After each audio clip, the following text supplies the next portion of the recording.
ഒരു മാൻ പെർഫോം ചെയ്യാനായിട്ട് ഒരു ഭാര്യയുടെ ഒരു സപ്പോർട്ട് അല്ലെങ്കിൽ ആ വുമണിന്റെ ഒരു മെന്റൽ സപ്പോർട്ട് ആവശ്യമാണ്. But sometimes now the present women ഇപ്പൊ ഇൻസ്റ്റാഗ്രാമും കാര്യങ്ങളൊക്കെ കണ്ടിട്ട് അവർക്കൊരു വിവിഡ് ഇമാജിനേഷൻ ഉണ്ടാവും how should be there first interaction with a mail.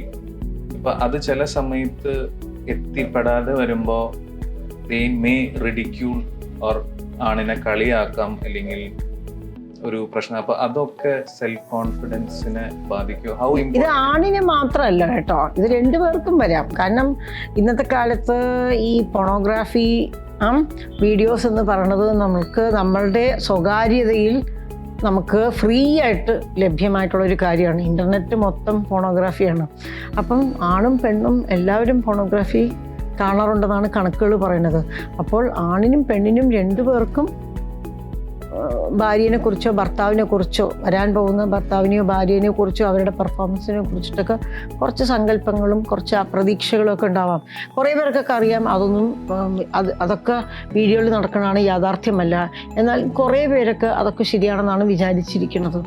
അപ്പോൾ പ്രശ്നം വരുന്നതെന്ന് വെച്ചാൽ ഇതൊരു പെർഫോമൻസ് ആയിട്ട് നമ്മൾ എടുക്കുമ്പോഴാണ്. This is not performance. ഇത് ഇൻറ്റിമസി കൂട്ടുവാൻ വേണ്ടിയിട്ടുള്ള ആ ഒരു ഇടപെടലാണ്. മനസ്സിലായില്ലേ? അപ്പം അതിൽ നമ്മൾ foreplay, intercourse, afterplay എന്ന് പറയുന്നു. ഫോർ പ്ലേ, പ്ലേ എന്ന വാക്കിൻ്റെ തന്നെ അർത്ഥം എന്താണ്? കളി എന്നാണ് അല്ലേ? അപ്പം നമ്മൾ ഇതൊരു വലിയൊരു ജോലിയായിട്ട് ഏറ്റെടുക്കുമ്പോഴാണ് പ്രശ്നം വരുന്നത്. അതാണ് ഇപ്പം കുട്ടികൾക്ക് സംഭവിക്കുന്നത്, പ്രത്യേകിച്ച് ആൺകുട്ടികൾക്ക് സംഭവിക്കുന്നത്.